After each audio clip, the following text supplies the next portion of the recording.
Going to start here in about 30 seconds. I want to welcome you. My name is Roy Smith. I'm the founder of a 501c3 organization called Servants Oasis. And what Servants Oasis does is we want to help people who serve God become better at what they do, as well as we have other types of ministries to support um, those who are trying to get closer to God and sometimes have a problem between them and God. I don't know if anybody else ever thinks maybe there's a barrier between me and God, and then you start to go, I think I might have been the guy that erected it. You know, here's this loving God over on the other side of the barrier. Maybe this barrier I created is not a good idea. And God says, if you drop the barrier down a little bit. And so some of what we do here is just work on dropping the barrier down.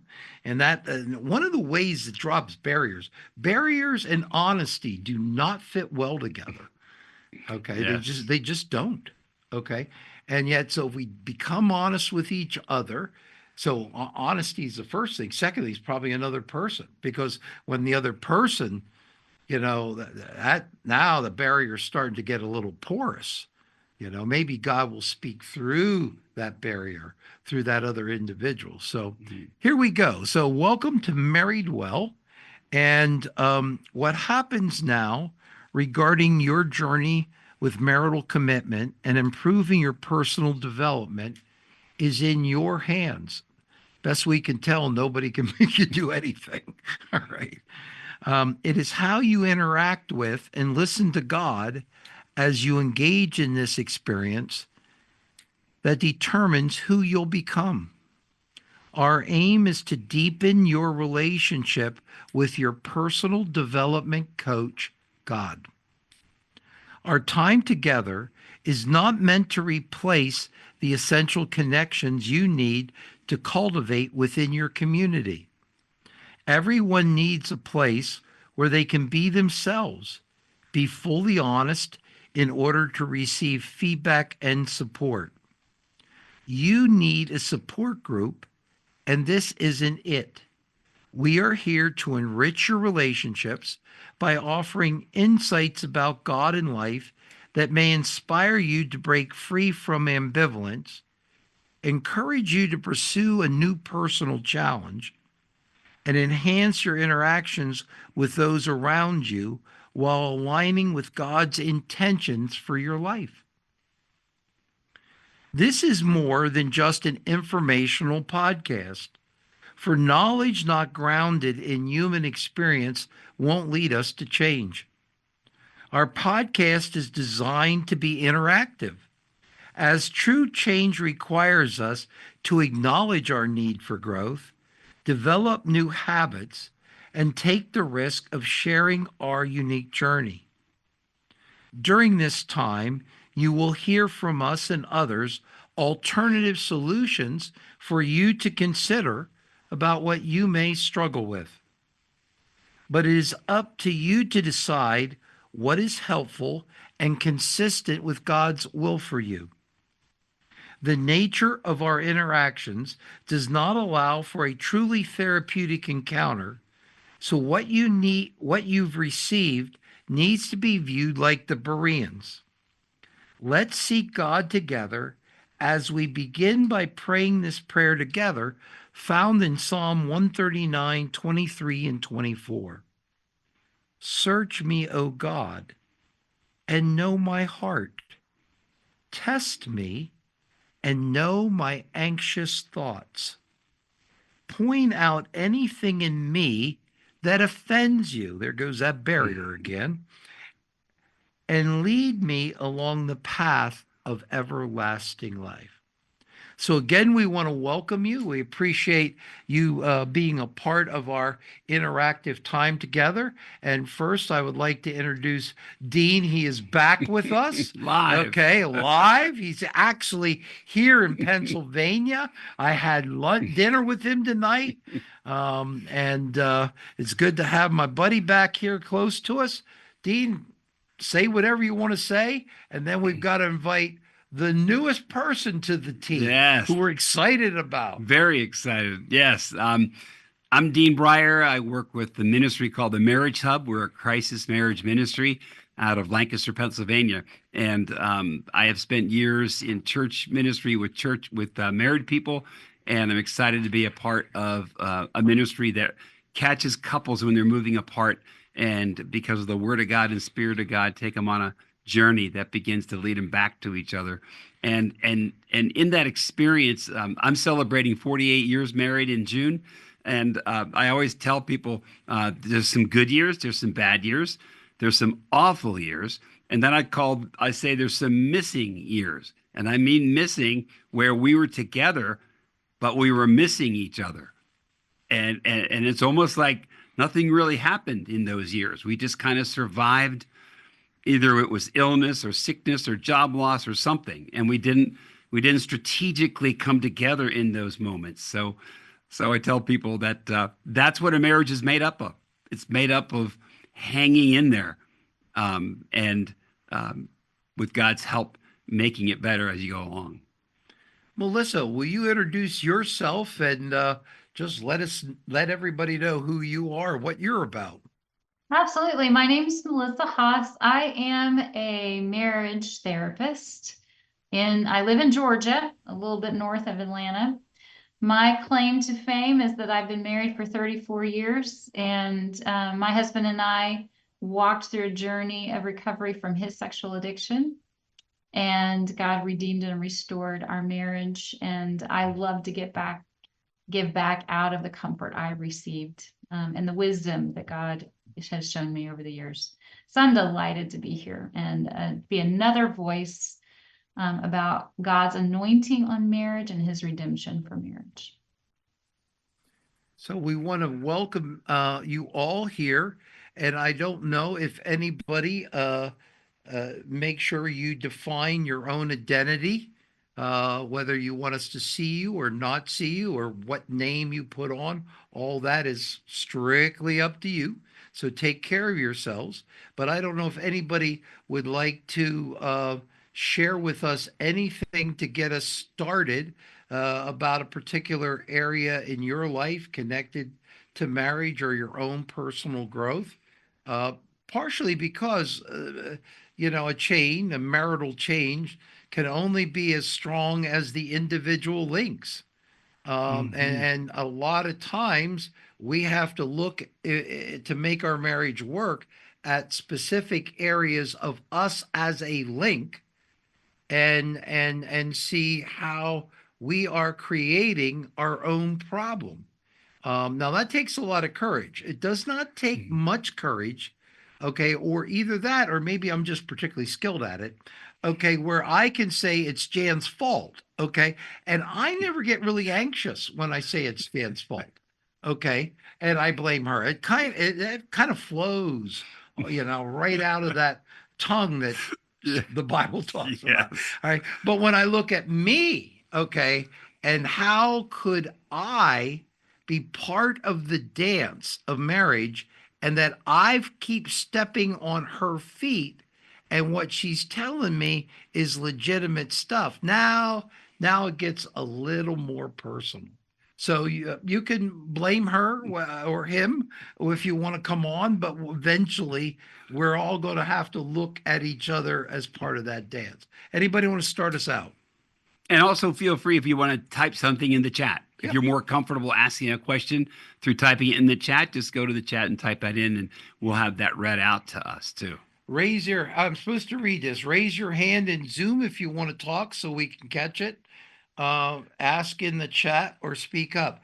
One of the issues is, and over time, as our numbers grow, and I believe they will, is the more we can hear the voices, Hmm. okay, beyond typing, the more we therapists can actually understand the question because we're 80% of all communication is nonverbal. It's in, so we could have 8 clients read the exact same question and we would give all 8 clients, is this not true, Melissa, a different answer. Just and because it's not just the words, it's what words they emphasize, things like that. And so we're going to start, we'll get where we get, but that's a secret. The more we hear the question, or the better we hear the question, the more likely we are to be able to assist you.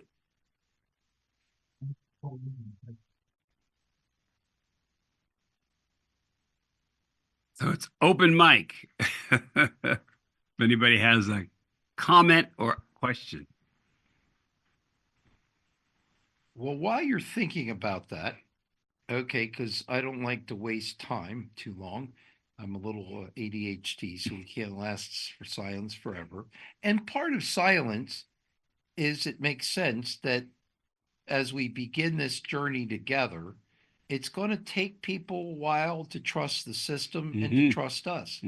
So if we talk and you can hear our words, you start to gain confidence that, you get to know us. And the better you know us, the more risks they're willing to take. Yes, I agree. We were on this thing talking to each other, and Dean asked Melissa a very good question. And so why don't you ask her the question again, and maybe that will get us, they can then read us psychologically and know Melissa's not going to yell at them. Yeah, and Melissa, working with men who are struggling through porn addiction, I had a wife tell me that in her estimation, a man involved in porn is more threatening to her than a man that's just going out and having one night stands one after another. And as a man, I was confused, because as a man, I feel like that physical experience is more of a statement against my wife than an ongoing porn fantasy. And there were 3 women that all shook their head and said, absolutely not. Porn is the worst thing you can do to a woman. And so then Melissa helped me understand that. So Melissa, explain the thought that goes through a woman's mind when she experiences a man that's engaged in both of those behaviors. Yeah, I mean, I think what I would say is, first of all, an emotional attachment is always the most threatening to a woman. If you love someone more than her, that's always going to be the greatest threat. But second to that is a sense of she never has you, right? Porn is compulsive porn use is a dissociative state, right? I'm somewhere else in my brain. I'm in a fantasy world that she does not have access to, my wife does not have access to, nor can she enter, right? She's not invited there. It's a very lonely place in a marriage. It feels very lonely, abandoned. And not only that, I can never measure up to what porn is producing. I can't look like that. I can't do those things. And so it feels like I'm completely excluded from the life of my husband. Like I have no value to him, and I can't participate or join in that world. Don't want to, but even if I wanted to, I really couldn't be there with him because it would shatter the fantasy. Right? It wouldn't have the same effect. And so, for men who are struggling with compulsive pornography use, your wives are feeling abandoned, unvalued, uncherished, and like they would never measure up. And those are the hardest things for anyone to feel: undesired, unaccepted, abandoned, alone, inadequate. I mean, let's be real. The reason guys go to porn is because they feel inadequate. You're running to something that creates the same feeling in your wife. You're running to porn to meet your needs for adequacy in a sense of, oh, this person would want me. I can make up that story in my head, but unintentionally wounding your wife in the same ways you have already been wounded. And that's the trap of pornography. The enemy knows it well. That's really helpful to me as I work with couples all the time, and many of them are struggling, and this abandonment feeling that wives are describing to me, I now understand better. So thank you. You're welcome. Any other comments or questions? Do we have something from the chat? All right. Are there stages in later life, post young adult children, that typical marriages go through? I know we are always evolving as people, and marriages too evolve. Oh yeah. Did you all hear that? Mm-mm. No. Can I read it in the chat? Yeah. I bet go. you I can read it in the chat. Did you put it? Oh, it's not in the chat. Okay, so go ahead and read it again. Yes, especially we have couples, and Melissa, you probably deal with this, and I know Roy does. We talked about it. The not just the empty nest syndrome, but the couples get married and then they get busy. They get busy making babies. They get busy making money. They get busy making friends, and all of a sudden, they get married like this, and nothing's going to get in between us. And then all of a sudden, stuff starts getting in between them. And they don't realize it because they're so busy doing good, nice things. And then all of a sudden, they're 40, 50 years old. The kids are gone. The job's either stabilized or, and all of a sudden, there's this gigantic space between these couples. And they have no idea how to relate to each other. Because while they were busy doing life, they didn't have to. And now they come to us with an absolute lack of knowledge of what it means to be married God's way. So yes, we do see that happen with couples. Do you have that experience too, Melissa? Yeah, absolutely. I think one of the things that is profoundly true about our culture, at least in the States, is it's a very disconnecting culture, right? The values of our society are performance, success, financial stability, and even wealth. Raising good kids that get into good schools.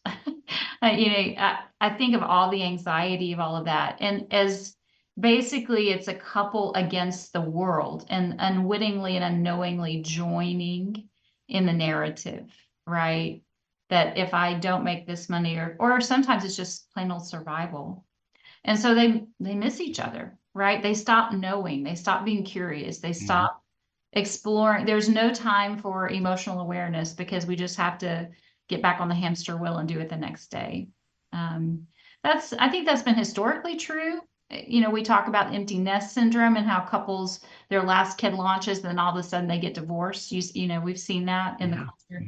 But I think that's even more true today, where technology disconnects us. All manner of things disconnect us, and we don't even know each other. We outgrow each other, we grow apart. And we're not intentional because life gets in the way.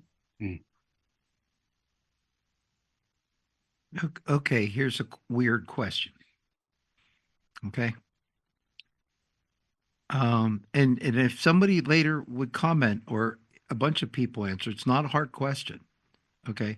The question is, how close do you really want to be to another human being?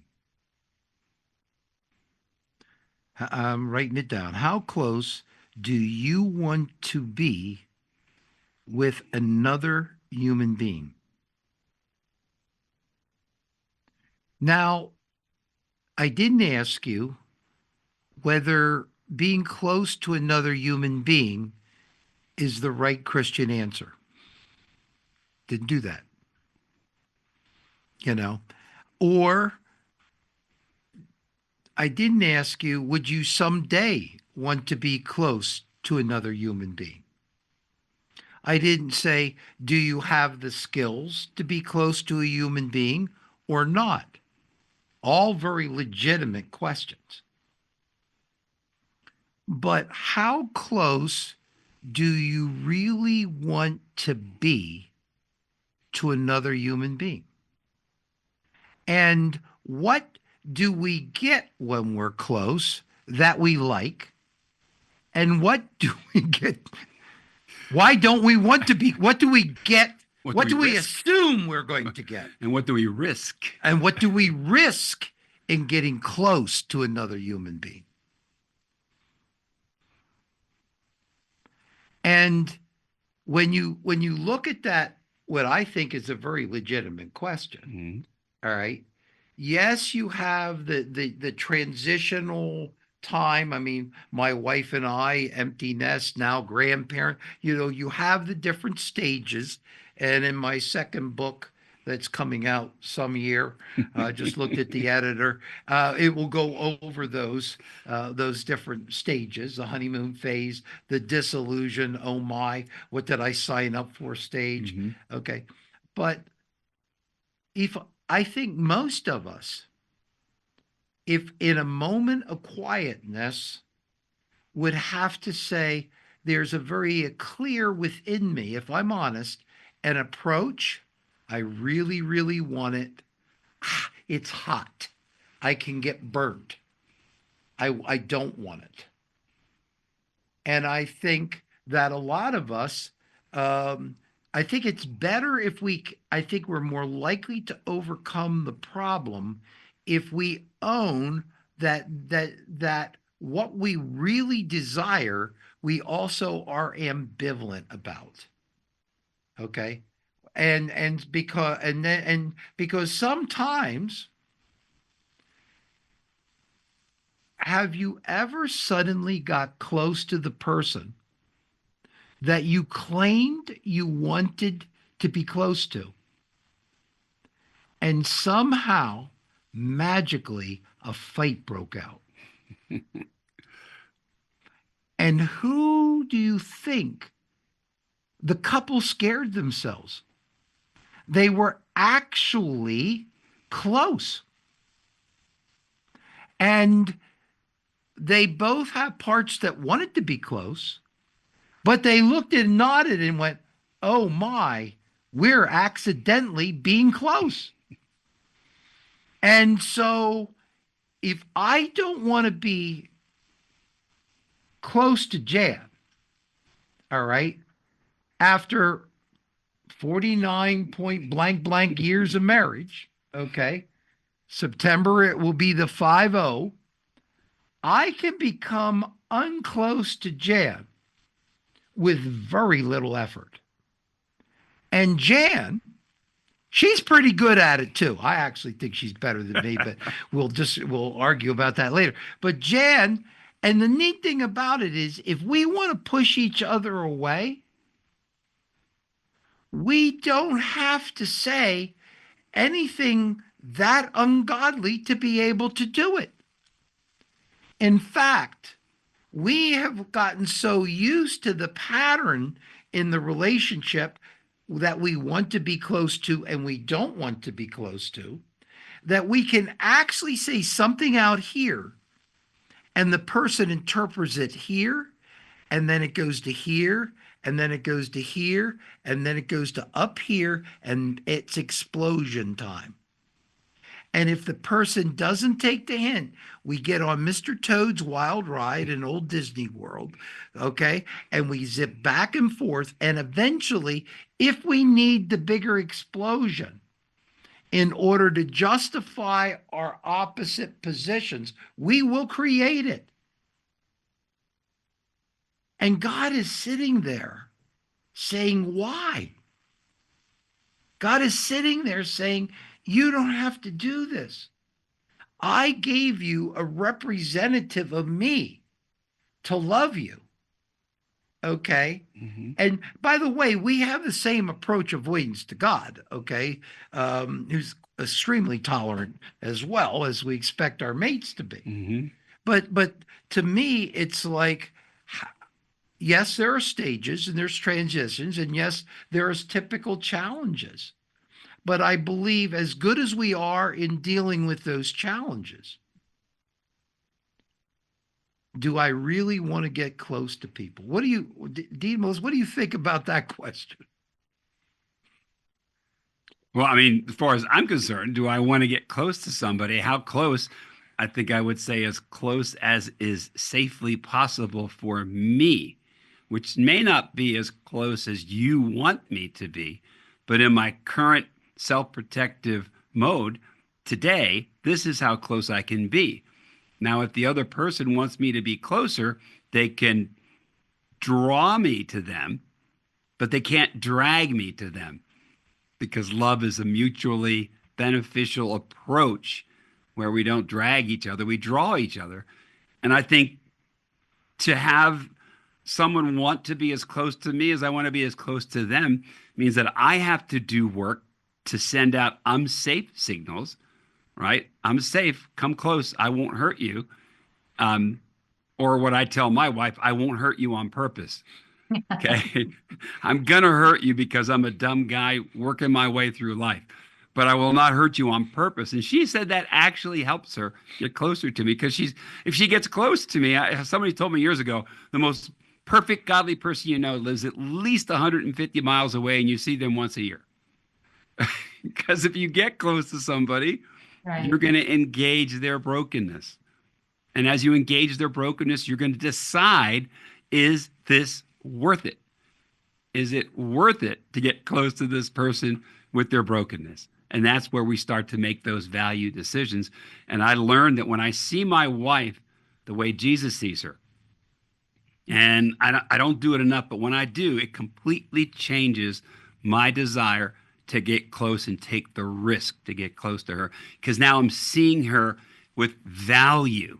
I'm not seeing her transactionally as someone I can use to meet my emotional and sexual needs. Now I see her as my mission. And that's a totally different way of getting close to somebody. Yeah, I'm listening to this conversation and thinking about my own marriage because we have this little thing called trauma that often hijacks our greatest intentions. My husband and I've talked about this at length. He has a lot of trauma. He was relinquished at birth. He had sexual abuse in his childhood, a lot of alone time. His parents both worked. He's a latchkey kid. And so the disorganized attachment that comes from that, like the longing, I need you, I need you, I need you. I don't think I'm okay without you, but if I get too close, oh no, you're going to hurt me in some way. You're going to abandon me. You're going to criticize me. And as I've watched that play out in my marriage, it's maddening at times to be the spouse of someone locked in a traumatic response. Because as much as you want to connect, their nervous systems will not let them connect. Fear locks them up. So many times, Troy and I know we have had an argument, and as I go, something triggered him. Something I did felt unsafe, unpredictable. I forgot to do something, and he feels disrespected, or it registers as a cue of danger in his nervous system. And all of a sudden, I am no longer his wife, but I am an enemy, a threat to the way he feels about himself or the way he feels about our relationship. And trying to repair and clarify and explain, I am the master explainer, never works because it just feels like I'm dismissing his feelings, or he's the crazy one, I'm the sane one. And then his shame comes for him. So as we've done that crazy dance in our marriage and worked so hard at just making space for fear, I just wonder if for some of our listeners today, they find themselves just really paralyzed by their fear, not even able to access Holy Spirit's strength or resource because it just feels too scary. Right? You will leave me. You will hurt me. You will criticize me. You will reject me. If you really knew me, you couldn't love me. And something about that emotional experience feels overwhelming, right? I want to normalize that. I know, Dean, you and Roy probably have had similar moments in your relationship with your wife. Where it just felt like something got in the way, and I don't exactly know what's going on, but I just know I cannot connect. Just want to normalize that. If that's happening for you in your marriage, there's probably really good reason. And we could unpack that. And if as a couple has been so valuable for Troy and I to actually just get to know each other's stories. What happened for you when I did that? What happened for you when I responded that way? It's a beautiful thing to let God interweave his calm, his peace into our very dysregulated nervous systems in these moments when our amygdala hijacks the marriage dance. What would you guys add to that? Doctor, your turn. I in our we have a men's group series for churches called Identity, and I believe, Melissa, you hit it. And when we talk about that, we talk about leadership in the first part of the series. Then we talk about trauma, and then we end up talking about how we relate to women. And I honestly believe it is highly fear oriented. You know, the need to be macho, the need to be aggressive. Okay. And we list out all of these normal responses that at times men do towards women that that that doesn't endear the woman to them. Okay. And to me, oftentimes it is highly fear oriented. Okay. And we were doing we have a new men's material we're creating called Man Time. And we were in this room working on a podcast that will connect up to church men's groups. And you know, and we were talking about arrogance. And they were taught, and they look, what do you think, Roy? And it's like, well, when you said arrogance, the very first thing I thought was fragile. That is a fragile identity. Okay, a fragile identity is afraid, and it's an afraid identity. It's an identity that says life is more than I can handle. So I'm going to erect a false structure that protects me, okay, but keeps me from being close. What we just talked, that false structure, it protects me, but in its protection of me, okay, it keeps me sadly from getting what I want. I'm on the other side of the wall. My fragile identity needs nurturance. At the same time, I'm afraid of nurturance. It's like a steak. Nurturance is a steak too big for me to digest. I haven't developed the digestive system emotionally to be able to be nurtured purely for long, because if I get too much of it, I don't trust it, or I don't know what to do with it. And it's all an essential fear base, which actually is the human condition.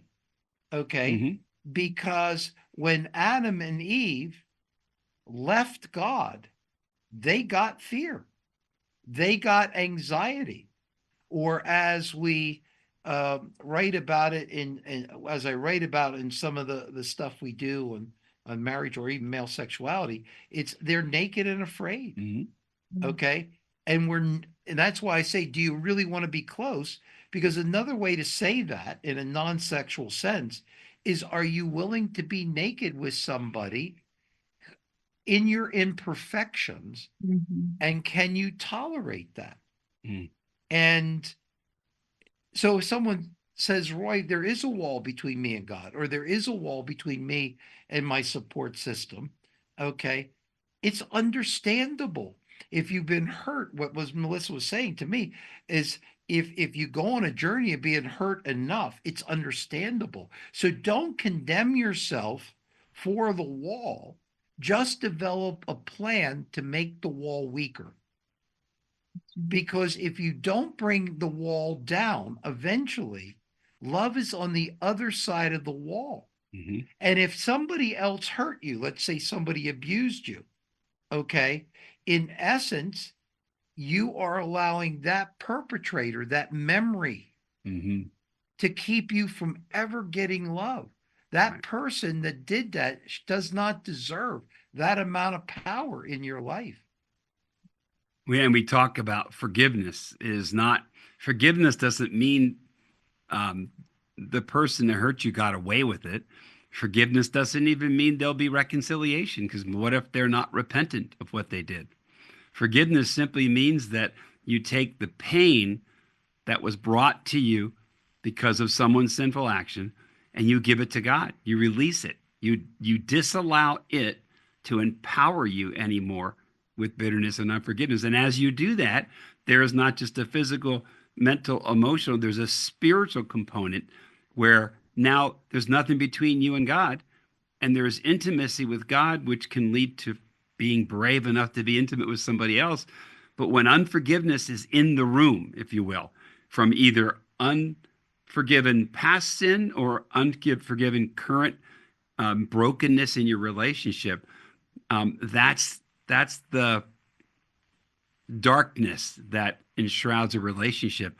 And so forgiveness is such a critical key. Maybe we'll spend a podcast just on the power of forgiveness and the risks that we take and the rewards that we get with forgiveness.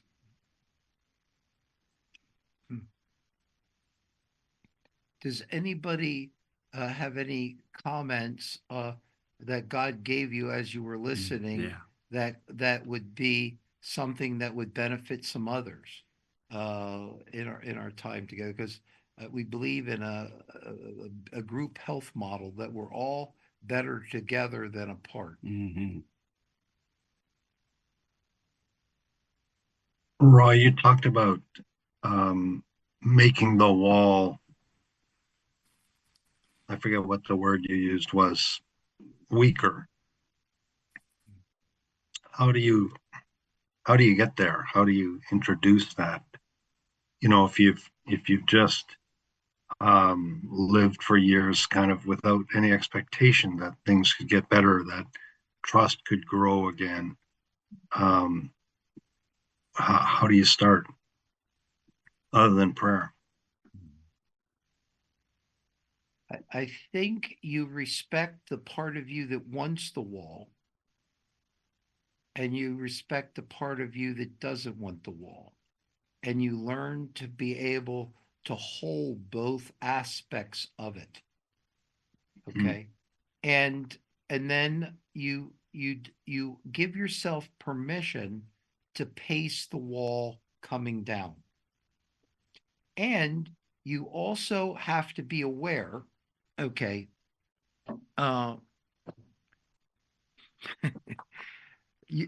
okay, when a person that's wounded decides to bring down the wall, which makes perfect sense, often they bring down the wall with one of the worst people they ever did the test run with. Okay. So when they finally decide to get intimate, okay, they need to find somebody like themselves. And because they're ambivalent about intimacy, they find somebody, okay, whether it's a friend or a lover, okay, they find somebody at a similar kind of situation. And then there's times, I'm sure Dean's seen this, Melissa's seen this, where you see a person starting to grow and they want to take down that wall. And then all of a sudden they'll talk about another relationship and you want to yell, no, this one is you're going to be hurt. Okay. And we call that in certain theories, the repetition compulsion. Okay, that there's a compulsion. So first, I have two marks in me. I want to bring down the wall. Secondly, the wall isn't going to come all the way down right away. We don't want it to. In fact, there's a little trick we therapists do, but forget I told you.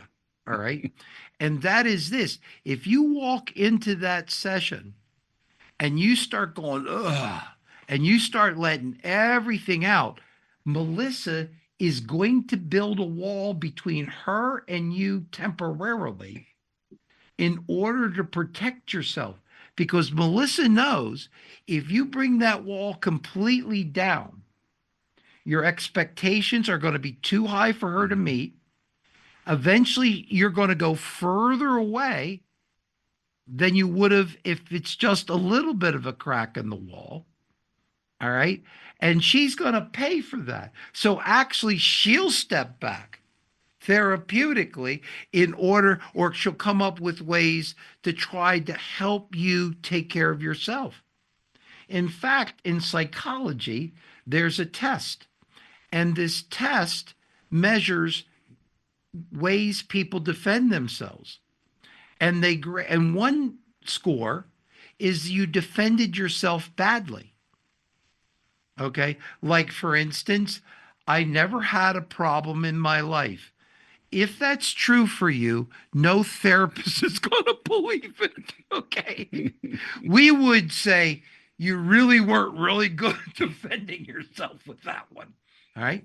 But here's another one, and there's another score on the same test, and it says they defended themselves, or the actual term is they faked good. And another term for that level, that score, is ego strength. It's okay to protect yourself. This is an ungodly world. And to make sure you're ready to bring that wall down, and that person at the right pacing, and the person is the right person chosen to bring the wall down with. Therefore, it is probable, okay, instead of focusing on one lucky person who gets to see your wall down, you start with less down and more people. That gives you a chance to compare and contrast people, which may be a good way to protect yourself. But the second way, what it does is it allows you to spread your legitimate neediness out among more people. It doesn't overwhelm one in particular person more than anybody else. And it allows you to learn how to modulate, and how to modulate what you're giving and what you're getting. Because part of what makes the wall coming down safer is not only are you have a set of expectations for what they're going to do for you, you have some things you want to be able to be open. How can I give to you? So when Dean and I were out to dinner a few minutes ago before we started this, I asked him certain things about him. He asked me certain things about me. When Melissa came on, she said it's reciprocal. Okay. And then over time, as you pace it, you will find more and more people. You'll go, this person went to this level with me, and that's the level. And this person went to this level, coming towards you is closer, and this person came to this level. And sometimes we Christians screw this up, okay? Because we think we've got to be super close to everybody, which then means we're super close to nobody. All right? So that you see it as a pattern. You're bringing down the wall, and with so-and-so, for whatever reason, I feel safer. I can put words to it. I can step towards them and do it. This other person, it just doesn't feel like we're clicking. Well, now, if you're a believer, you have to love them because Jesus said so. But that does not mean you have to bring down your wall with them. Okay. Because you have to feel comfortable with it, and so that you pace it. What Melissa and Dean respond, and then if you'd respond back. Well, I had a question for Melissa. Yeah. So Melissa, I wanted you to give me some insight. So Nicholas, when you're like, let's just say you're trying to, there's walls between you and your spouse. You have a wall, they have a wall. Okay. You want to get those walls out of the way. But I'm willing to bring all my walls down, but she won't bring her walls down. Mm-hmm. And so I go knocking on her wall, say, hey, come on, and she says, no way, not where we are right now. And so there's this interplay, this stress where I want all the walls down right now. I'm willing to bring mine down. But then the spouse is not willing. And what you just said, Roy, was profound, because if I'm always looking for my wife to have the whole wall down in order for us to have a good relationship, then there's a tremendous amount of stress. I'm looking for her rather than looking to other relationships to meet my relational needs so I can be a better spouse, waiting as my wife or husband begin to let those walls down as they are able to. That's the biggest thing in this wall building and wall deconstructing. Mhm. So what do you think of that? So I agree. It always makes me curious. If I could list what the wall is made of, like if I could write on the bricks what built the wall, right? Was it hurt? Was it betrayal? Was it abandonment? What built the wall? And a lot of times when I'm working with couples, I actually will build one in my office. I'll build the wall. And I'll give them a Sharpie and I'll say, okay, so write what this brick means, right? And sometimes when we're trying to deconstruct a wall, we have to figure out what is it? What is it in the first place, right? Because sometimes there are bricks that we could remove that would allow us at least to see each other. Mm. We might not be safe enough to connect in other ways, but we can maybe remove the brick at eye level so we could at least look into each other's eyes. And that would be the beginning of a connection that might make it safe or even give us capacity to dismantle the wall together, especially if we're talking about a couple. Because couples, you'll see double walls, right? It's not just one. Right. You'll see double walls, right? And so if we're trying to tear down a wall, it really helps to know, what is it? What is the wall? And is there one brick or two bricks that we could remove as a couple that would just allow us to look at each other's eyes? And that might be the starting point for something beautiful as we just admit to each other, wow, we built walls. Looky there. Was any of that helpful, Nicholas? I think so. Just the whole kind of, I don't know, coming to some sort of agreement that hey, can we take a brick or two off this wall? Some kind of common understanding. I know we're talking in generalities, and I still don't know kind of how to approach the subject even, like, can we do something together that is going to cause us to draw closer together, to rebuild trust, and but yeah, it sounds like baby steps in a way, and Well, and I think, Nicholas, I've learned through the years, I know Melissa does, and Roy's talked about, is that I can't make somebody else change. I can't make somebody else bring their wall down, but I can act and treat them and love them and learn about them and get curious about them and value them. What is it that makes you put walls up? And then they will tell me. And I will say, what can I do to take one brick away this week? And they will tell you. And all of a sudden, you've got forward movement, Nicholas, and you've taken the risk. You pulled your wall brick away, and you said, what is it that makes you put walls up? And what can I do to help you take one brick away? Understand completely that you cannot take their bricks away. They have to. And being okay with that. When I'm working with a couple that there's been betrayal in particular, right?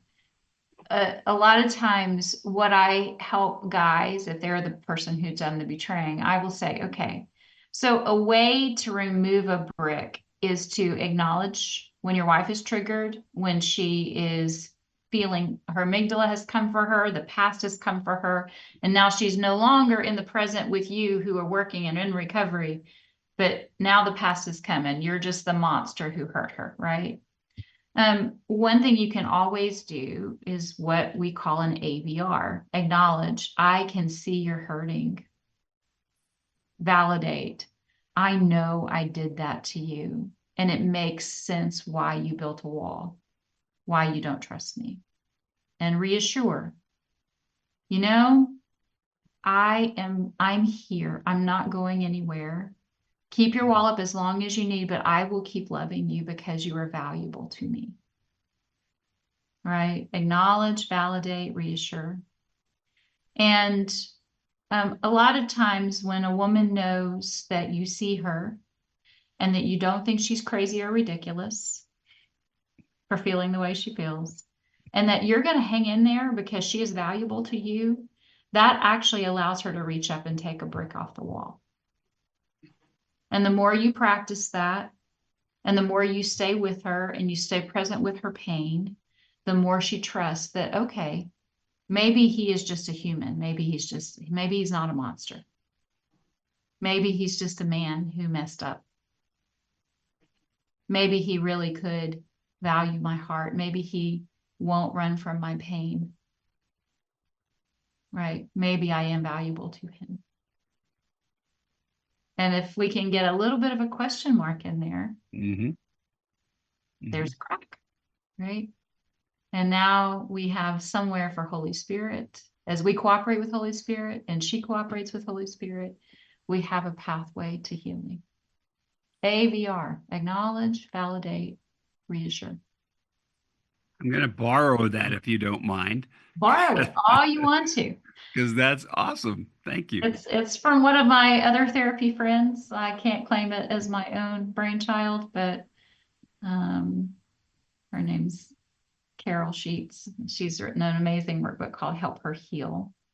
So AVR, acknowledge, validate, reassure. Excellent.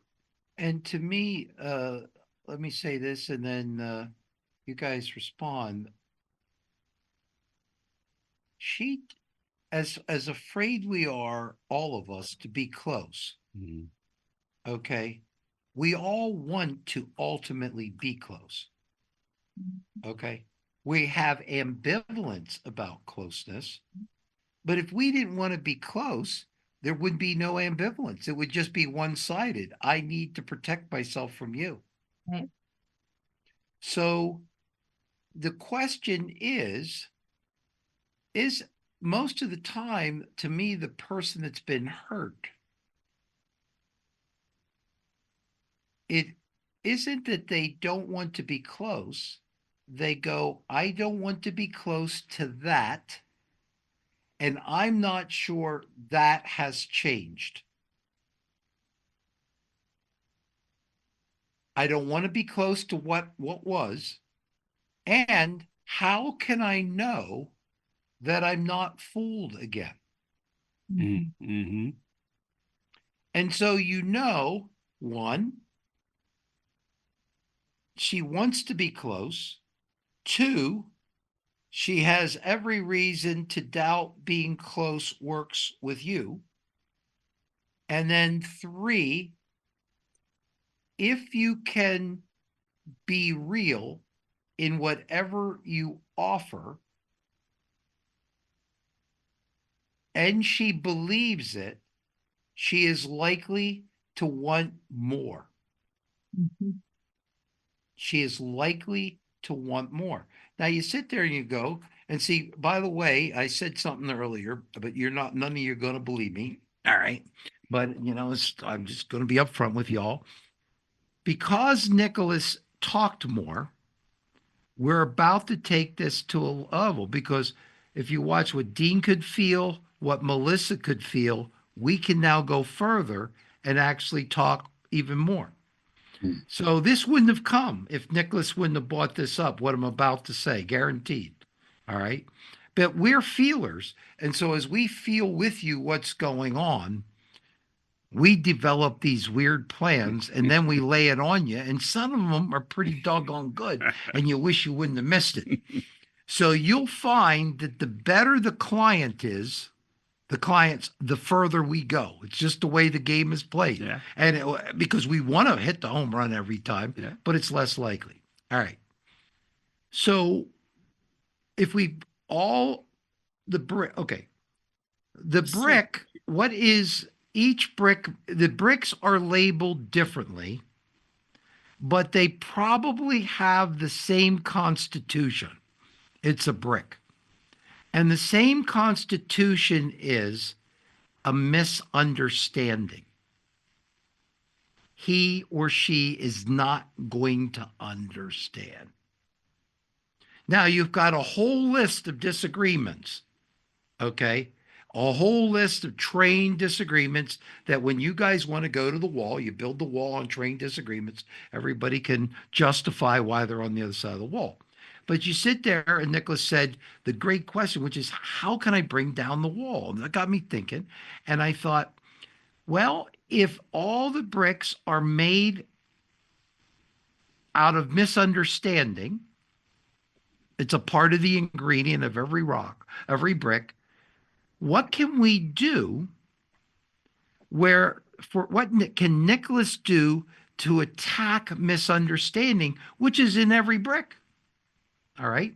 And what can be done is an exercise where we promise, where we help show the other person we understand. We don't agree. Okay. We understand.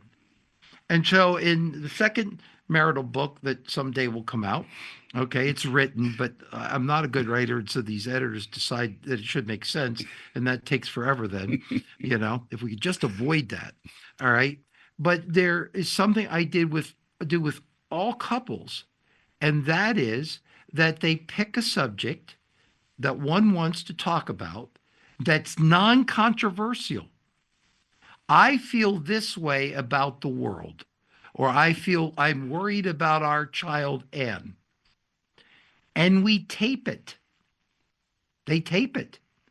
And they tape where the man's job is to simply listen to her story for 1 minute. If we do 15 minutes, he's a dead man. Okay? It's 1 minute. Okay? And we can tape a little longer, but 1 minute where she shares something not particularly personal or controversial, but it's something that she feels. And look, we want it to be easy, and we don't want failure. The couple's already good at that. Okay. And the man's job is to simply say, so what you're saying is this. Okay. Mm-hmm. And if they do one or two of those, 30 seconds, she talks for 30 seconds. Mm-hmm. What you said is this. Is that right? And she'll say yes or no. Okay. Now he is allowed to ask a question with a little bit of that going. He's allowed to ask, well, can you tell me more about that? Because sometimes trick of therapist is you'll hear the person's voice and they'll say one word with a certain amount of feeling more than the other words. And that's what causes the therapist instinctually to go that direction. That's why hearing words is so important. All right. And so and then you flip it. Okay. And now it's her turn. Her turn is to just simply repeat back to you something that you want to talk about.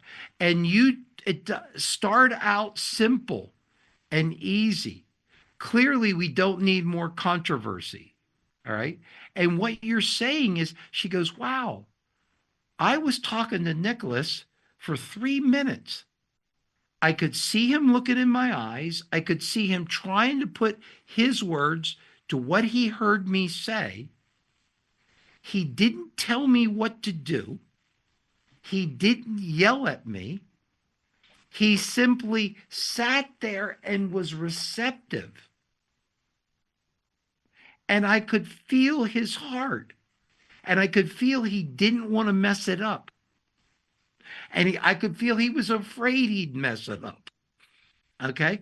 And see, to me, those simple things every week, the couple, and then when they get a minute on the tape, if I ever get it a minute on the tape and it seems to go reasonably well, then we go, can we do it twice?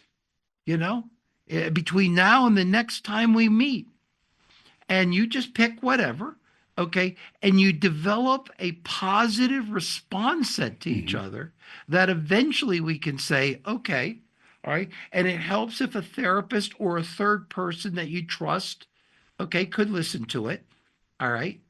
And then eventually you can start to move to more controversial things in a paced manner and keep, as long as the person who disagrees, okay, I don't need to tell Jan most of the time when I disagree. Yeah. She has figured it out by the nature of my face. All right. So it's not about that. It's, do I understand her position? And if I disagree with her, but she knows I understand her position, I am more likely to live than if I give her an excuse, or she has an excuse to not believe I understand and I disagree. Because we're really good at disagreeing with the other guy and not understanding. Okay. That is the presumed position that got us with that wall in this problem, in the predicament we're in. So what we've got to do is just slowly start to deal with the brick of misunderstanding that's a part of every brick.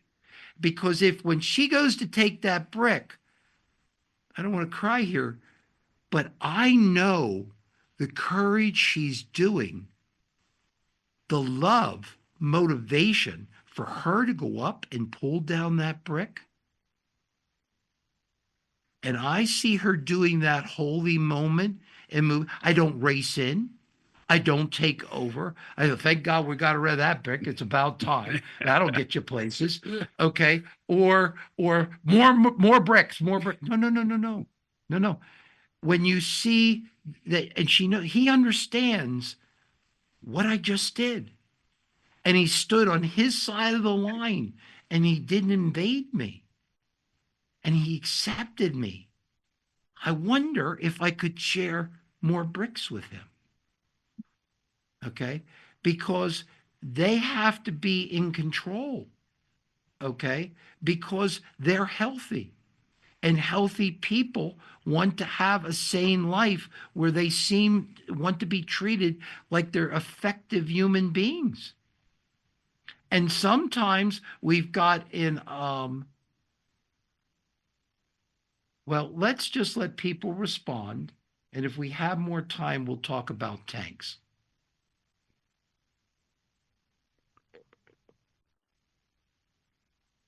Do others, any response, you folks? Well, I was Everybody thinking, out there? asking Melissa from her experience, some people have bricks in their walls, but it's not just from their spouses offending them. It's from life offending them. So people come to each other with walls, and it's natural to be protective. And sometimes we marry somebody and all of a sudden this wall shows up. And we don't think we did too much to there, but they've been building the wall since they were 3. Right. So how do you help spouses determine what part of the wall is a past offense that's led to a wall between the two of them, and then what offenses has the spouse created that spouse to spouse they can remove? But then where do you go with the rest of that wall that they brought to the, does that make sense? That they Absolutely. And that's a great question, Dean. I mean, actually, probably most marriage work, and hopefully this will encourage all of you, every couple brings their own at least half-built wall to the marriage. I mean, it's a part of the luggage you bring, right? The most beautiful thing that blesses me in marriage work is when couples actually begin to share their story. And so maybe one of the bricks is distrust of men. That's a very common brick women bring into their marriage. Yeah. Men will hurt you. Men will use you. Men will abandon you. And so, part of it is talking about it if you as a husband, if your wife brought that brick into the marriage, all right, that's part of the wall she brings. And, you're a man, so you're screwed, right? You're already up against it. And if she brought it, then the way is to be curious about it, right? So why? How have men hurt you? Right? So as we begin to share our stories with each other, and maybe you have your own brick in the wall. Women are emotional. Women are unpredictable. Women require things of you can never give. Right? Women suck the life out of you. I don't know. Right? A lot of men grow up with underfathered and mothers who use them for their mom's needs because dad's AWOL. Right? So you have a lot of men who have this push me, pull you with women. I need you, but please don't need me. Right? I need you to meet my needs, but please don't need anything from me. That's trauma from your childhood. If you had a mother-mesh relationship. And so as we're just talking about our stories with each other, like, hey, this happened. And I'm realizing this brick that I bring into our marriages, I don't trust that you aren't going to use me in some way, or I don't trust that I can really ever measure up with you. That's not your fault. I brought that in. So it kind of levels the ground, right? Oh, okay.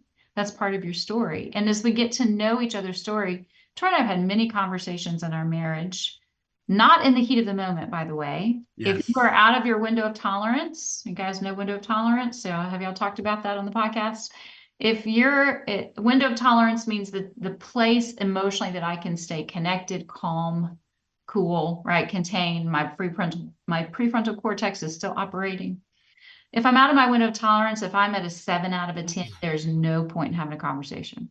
I have to calm down. If my amygdala is running the show, there will be no good communication. So that's me taking deep breaths. That's me taking a walk. That's us taking a time out as a couple so we can get our brains back online. And so Troy and I've had many walks in our marriage separately while we got our brains back online. And one of the things that's been so tender to discover as we've explored each other's story, what happened for you in that moment? What were you thinking? We've been able to offer each other compassion. Oh my gosh, that happened to you? I'm so sad for that little girl. I'm so sad for that little boy who brought that into our marriage. So now we're not seeing each other as enemies or a threat to our emotional safety or physical safety. We're actually seeing each other as the same, right? Oh, we both came wounded. And maybe God wants to use us to heal each other. Maybe we could have some of these God-inspired conversations that are actually healing for the trauma in our souls, rather than defending ourselves and protecting ourselves from each other, which leaves us both alone, feeling shamed and judged. Any responses or thoughts? Again, feel free to use chat or come off mic or raise your hand so we can see you. So those of you who have your cameras on, I'm seeing contemplative looks. What are you thinking and feeling?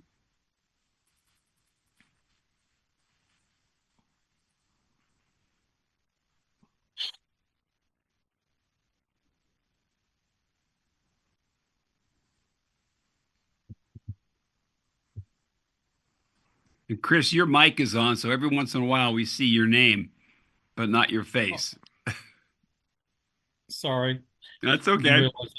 Because I'm new to this, so maybe I'll just hang on. What do I do here? I'll click this and see what happens. Hello. There you are.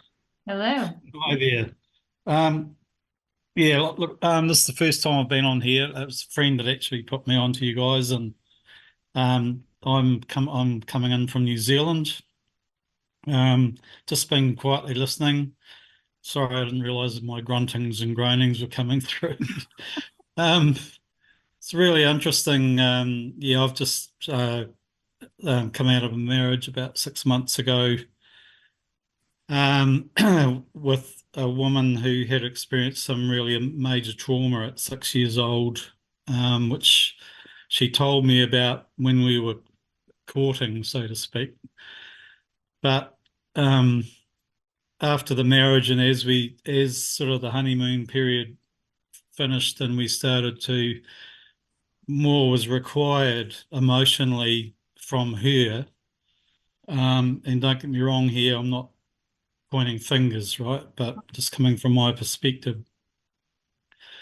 And I've learnt this since, but at the time I didn't realise, is that she had built defence mechanisms to protect that 6-year-old girl that hadn't resolved that trauma.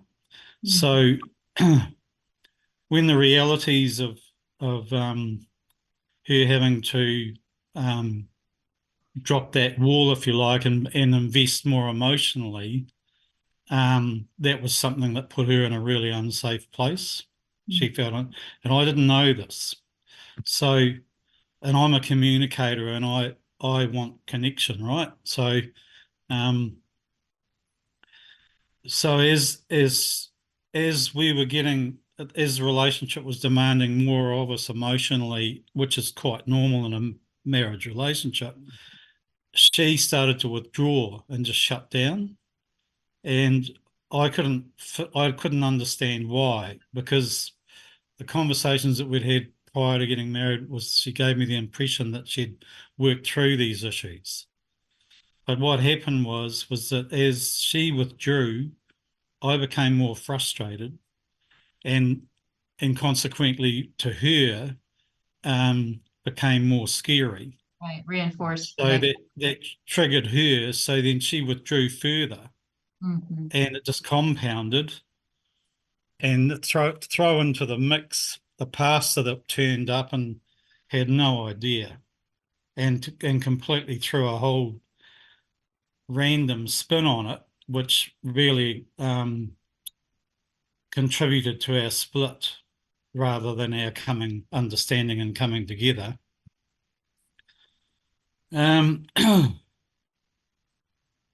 Yeah, I mean, we're all wrecked to one degree or another, We've all got our stories and childhoods and trauma, and, I know a lot about mine. I mean, I've done a lot of personal work, and the Holy Spirit's been amazing, pointing these things out to me and helping me deal with my childhood stuff.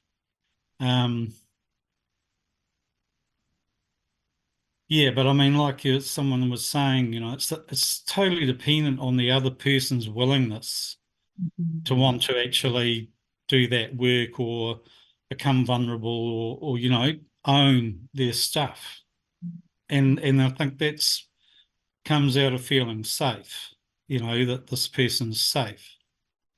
But if your trauma gives you this lens of men being these pricks, right? Or abusers and horrible, right? It doesn't matter who turns up. As I've discovered, just the very fact that the relationship is going to demand that you start to drop your walls and become vulnerable in order to be seen and known. If those things haven't been resolved, and there's not a personal responsibility or awareness of and owning your stuff, you might as well forget it. It's toast. It's just absolute toast. And that's what's happened. And in order for her to protect herself, the church coming in basically was her exit, and able to play the victim card, throw me to the wolves. And I'm sort of exited out of the church as the bad guy ogre, unreal. It's just unreal. It's just so yeah. I'm kind of like, I've been working through this stuff over the last 6 months, trying to comprehend what's happened, for my own sanity.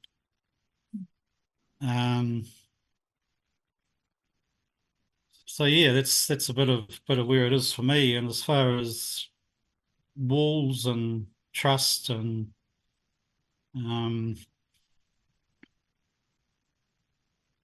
yeah, I mean it's just such a messed up world, and it's getting worse. And my experience now, of course, is, and I should have known better by now. I've been a Christian a long time, been involved in a number of churches over the years at different levels.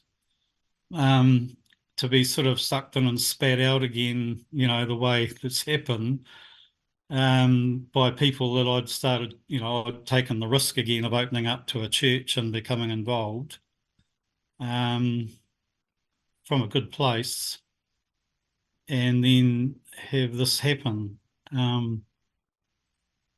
So upshot is, I think, I really desire connection with my fellow man on an authentic level. But what I've realised is that there's probably only 2 or 3, and I'm fortunate in that I have those people that'll take their shirts off their back for me and mine them. We've done the yards, we've been through a lot together, and we realise relationship is paramount to our lives. We realise that relationship is what it's about. You talked earlier on at the start of the podcast about how, we all get tied up raising children and making livings, etc., etc. And I was just thinking, this is our culture, isn't it? Where the world tells us these are the things that we need to focus on, these are the things that are important, and they are, But actually what is really important, primarily is important, is the relationship. So first is God, obviously. First relationship is a paramount is God. Then it's your spouse. Then it's your children. And then whoever else is in your circle after that. And I think that's what we lose sight of, because it takes work and awareness to realise that the paramount value of life and what actually gives us meaning and satisfaction is the quality of our relationships with our key people. But of course, Satan and the world comes in and we need a bigger house. We need another car. We need a boat. We need 5 houses, and James has got one. All of that stuff, Yeah. So anyway, I could go on, but anyway, it's really interesting listening to you guys. And Thank you for jumping in from New Zealand. That's awesome. Pardon? Thank you for jumping in. We appreciate you taking the risk. Yeah, thank you. Yeah, for cheers. Thanks, Chris. Thank you.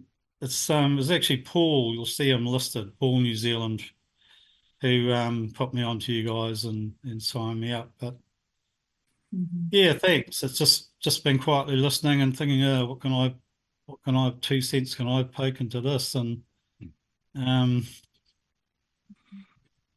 Melissa, Yeah. what were you feeling when Chris was talking? What was I feeling? I was Yeah. Is there anything you want to say to him, or what were So you? I was feeling great compassion, Mhm, obviously, for the story. I've heard it many times. mhm. I've seen it many times, unfortunately.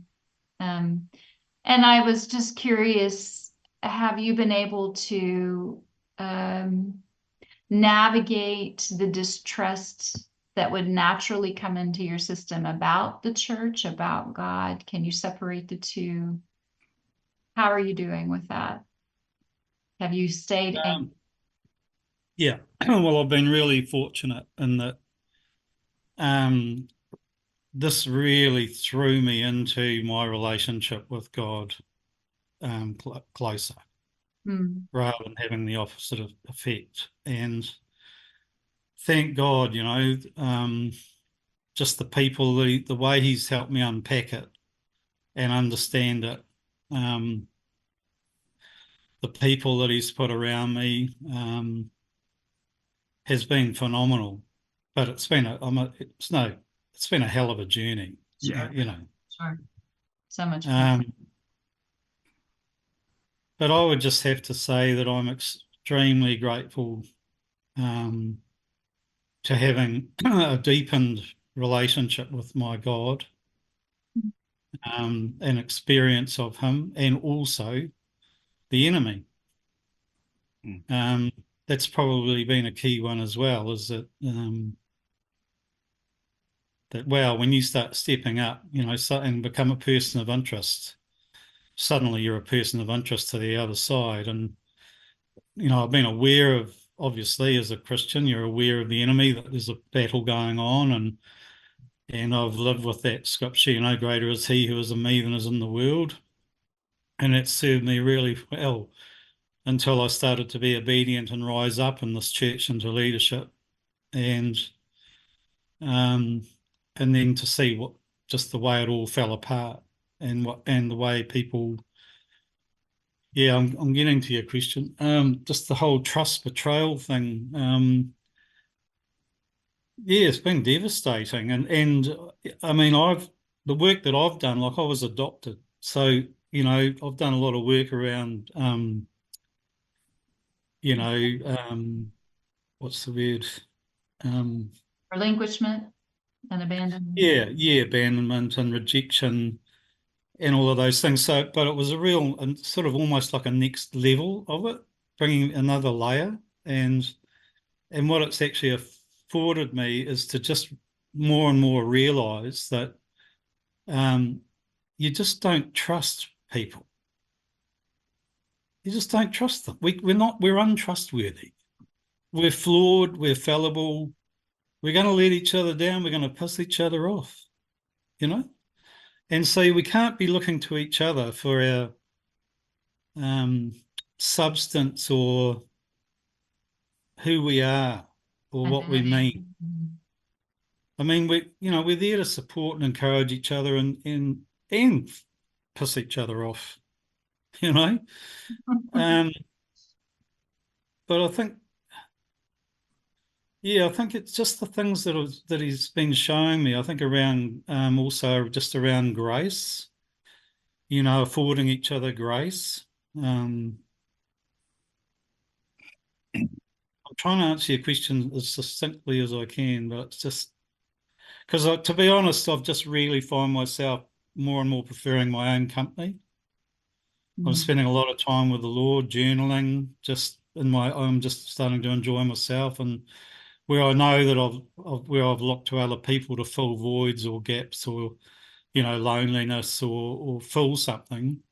I'm discovering that actually there's a whole raft of myself that I've yet to discover, that it's in line with God and my identity in Him.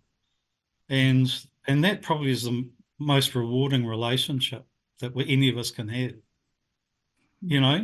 And I know a lot of Christianity tells us other things, that, we prefer others to ourselves, which is true. That's in the word. But, he made me and he died for me personally.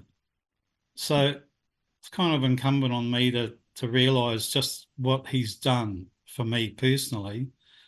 So obviously that's where I'm going to get everything.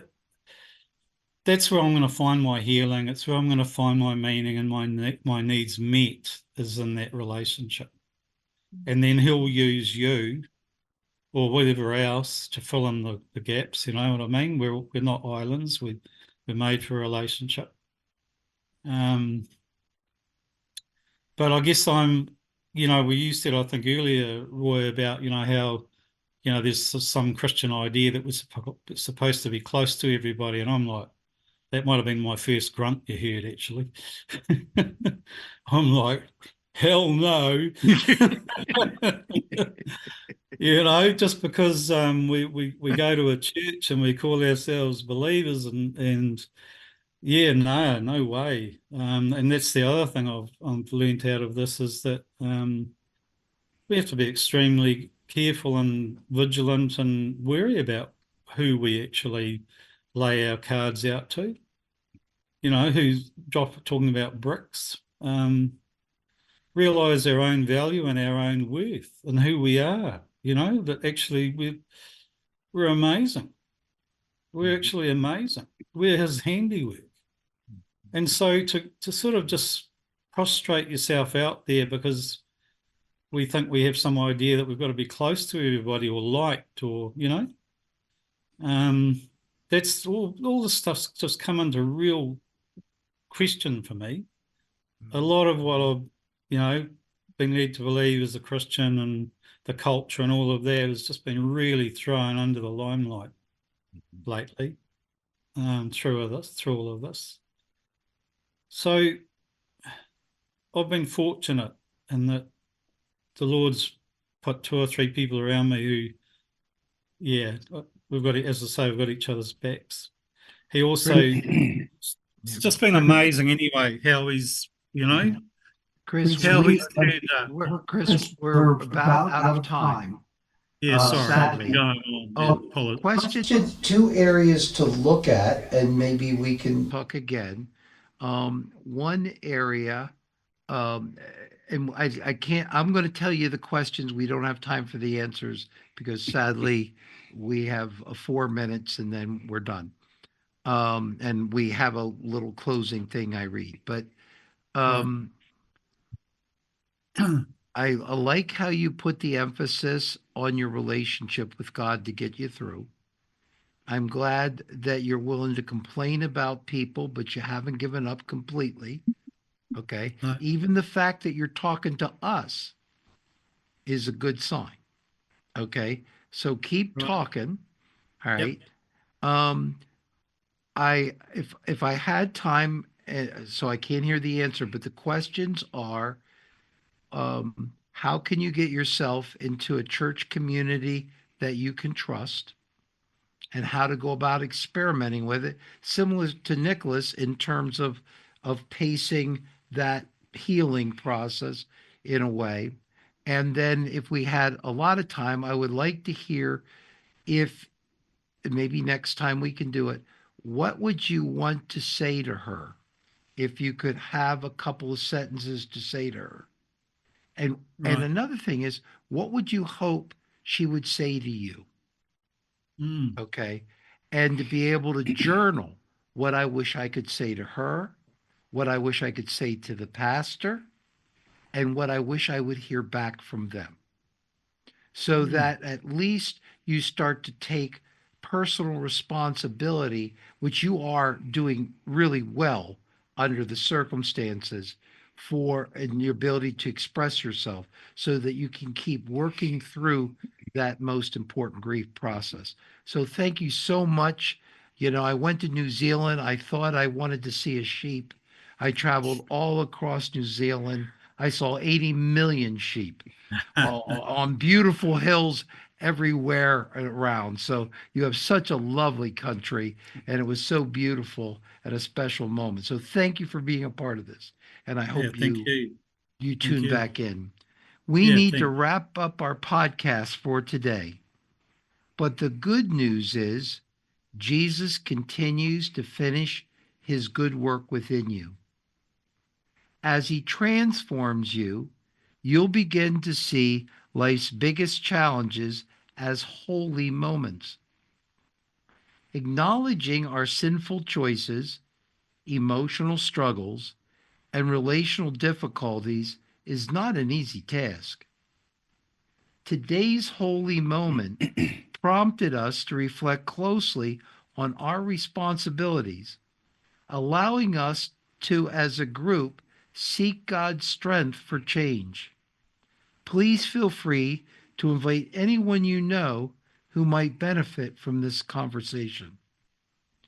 May God bless you with the strength to practice Ephesians 4:2 and 3 daily.